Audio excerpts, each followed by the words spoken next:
ગુજરાતમાં સાર્વત્રિક વરસાદ ખાબકી રહ્યો છે ત્યારે દક્ષિણ ગુજરાતના અનેક વિસ્તારોમાં જળબંબાકારની સ્થિતિ સર્જાઈ છે। તાપી જિલ્લાના ડોલવણ તાલુકામાં પરિસ્થિતિ અત્યંત ગંભીર બની છે।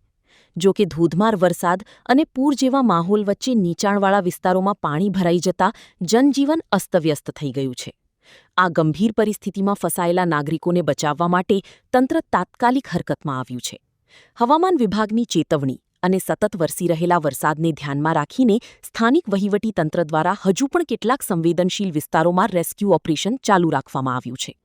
તંત્ર દ્વારા નાગરિકોને બિનજરૂરી ઘરની બહાર ન નીકળવા અને સુરક્ષિત સ્થળોએ રહેવાની અપીલ કરવામાં આવી છે। હાલ આજના તારીખમાં જે વરસાદ પડ્યો છે અને ડાંગમાં બી વરસાદ છે અને રેડ એલર્ટની આગાહી છે।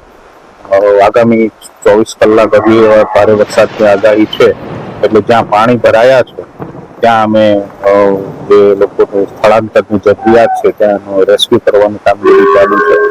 એ લોકોને સલામત સ્થળે લઈ જવા માટે તંત્ર તરફથી એસડીઆરએફની ટીમ પણ મોજૂદ છે અને તંત્ર દ્વારા જે શક્ય એટલે તમામ સાવચેતી। હાલ ધોડિયાવાડ ડોલવણ ખાતેથી 11 માણસને રેસ્ક્યુ કરીને પ્રાથમિક શાળા ધોડિયાવાડ ખાતે સલામત ખસેડ્યા છે અને અત્યારે અંતાપુરના વચલા ફળિયા ખાતે 5 પરિવારો જે છે કોટકની સામેની સાઈડ, જે હાલ ત્યાં તો સલામત છે, પરંતુ ભવિષ્યમાં ભારે વરસાદની આગાહીના કારણે રાત્રે કોઈ તકલીફ ના થાય એ માટે અમે એમને અહીંયા શિફ્ટ કરવા માટેની પ્રયત્નો કરીએ છીએ અને અંદાજે 20 માણસો છે ત્યાં।